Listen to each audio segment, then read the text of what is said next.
أعوذ بالله من الشيطان الرجيم بسم الله الرحمن الرحيم يا أيها الذين آمنوا إذا نودي للصلاة من يوم الجمعة فاسعوا إلى ذكر الله وذروا البيع ذلكم خير لكم إن كنتم تعلمون فإذا قضيت الصلاة فانتشروا في الأرض وابتغوا من فضل الله واذكروا الله كثيرا لعلكم تفلحون وإذا رأوا تجارة أو لهوا انفضوا إليها وتركوك قائما قل ما عند الله خير من اللهو ومن التجارة والله خير الرازقين صدق الله العظيم. Bismillahirrahmanirrahim. Assalamualaikum warahmatullahi wabarakatuh. Kembali lagi dengan Fitri Fauzianti, mahasiswa Universitas Pendidikan Indonesia, program studi Ilmu Pendidikan Agama Islam. Pada video kali ini saya akan menjelaskan kandungan ayat dari Quran Surat Al-Jumu'ah ayat 9-11.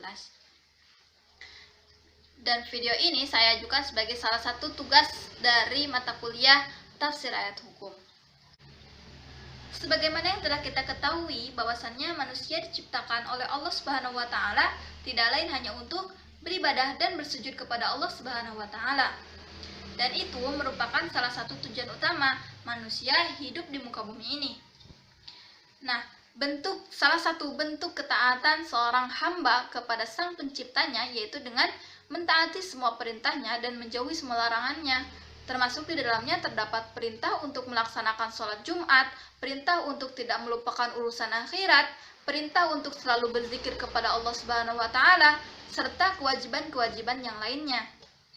Nah, sebagaimana di dalam Quran Surat Al-Jumu'ah ayat 9 ini, Allah Subhanahu wa taala berfirman, "Ya ayyuhalladzina amanu idza nudiya lis-salati min yaumil jumu'ah fas'au ila dzikrillahi wa dzarul bai'. Dzalikum khairul lakum in kuntum ta'lamun." Sesuai dengan Quran Surat Al-Jumu'ah ayat 9 ini, Allah Subhanahu wa taala menerangkan bahwasannya apabila telah dikumandangkannya suara azan pada hari Jumat, maka hendaklah seorang muslim untuk meninggalkan semua perniagaannya dan meninggalkan semua bentuk urusan dunia, baik dalam hal jual beli, urusan pekerjaan ataupun yang lainnya. Nah, dengan meninggalkannya semua urusan dunia, hendaklah seorang muslim untuk bersegera pergi ke masjid untuk mendengarkan khutbah Jumat dan melaksanakan sholat Jumat. Nah, di dalam perjalanan pergi ke masjid, seorang muslim harus berjalan dengan tidak tergesa-gesa ataupun tidak berlari-lari, karena Rasulullah SAW bersabda yang artinya, apabila sholat telah diiqamatkan, janganlah kamu mendatanginya dalam keadaan tergesa-gesa, tetapi datangilah dalam keadaan berjalan biasa, penuh ketenangan dan rasa mengagungkan Allah Subhanahu wa taala. Apa yang engkau capai dalam sholat berjamaah, kerjakanlah, dan apa yang luput dari kamu, sempurnakanlah sendiri. Hadis riwayat Bukhari, Muslim dari Abu Hurairah. Dengan cara yang demikian, seandainya seseorang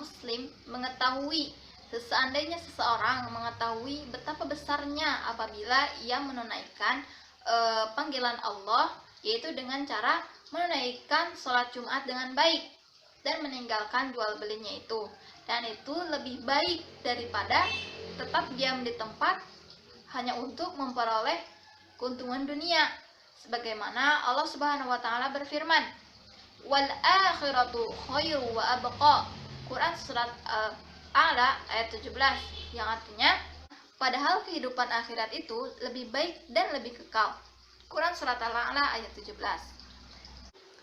Dari ayat ke-9 ini, Seandainya seseorang mengetahui betapa besarnya pahala yang akan diperoleh oleh seseorang yang apabila ia mengerjakan perintah Allah, yaitu dengan mengerjakan sholat Jumat, itu lebih baik daripada ia hanya berdiam sendiri saja hanya untuk keperluan duniawi gitu.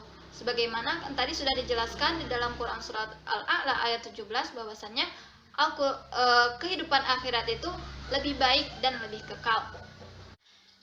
Di ayat ke-10, فَإِذَا قُضِيَتِ الصَّلَاةُ فَانْتَشِرُوا فِي الْأَرْضِ وَابْتَغُوا مِنْ فَضْلِ اللَّهِ.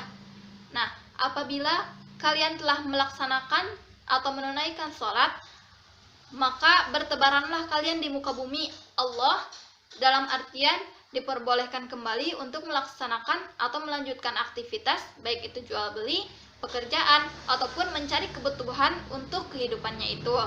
Lalu wabtaghu min fadlillah, dengan mencari rezeki-rezeki Allah yang telah ditentukan oleh Allah Subhanahu wa taala pada setiap hamba-hambanya itu. Wadhkurullaha katsiran la'allakum tuflihun. Kemudian jangan lupa untuk selalu berzikir dan berdoa kepada Allah Subhanahu wa taala supaya di dalam kita melaksanakan segala sesuatu Allah mudahkan dalam urusan kita, dan mudah-mudahan kita juga mendapatkan kebaikan di dunia maupun di akhirat. Di ayat ke-11 ini berkaitan dengan peristiwa pada saat penduduk Madinah mengalami masa paceklik. Kemudian datanglah kafilah pedagang dari negeri Syam. Lalu mereka keluar dan meninggalkan Rasulullah untuk berbelanja dan membeli dagangan para pedagang itu. Padahal pada saat itu Rasulullah sedang berkhutbah di atas mimbar. Selanjutnya Allah Subhanahu wa taala memerintahkan kepada Rasul untuk menyampaikan kepada mereka atas kekeliruan yang diperbuat, dengan menegaskan bahwasannya segala sesuatu yang ada di sisi Allah itu lebih bermanfaat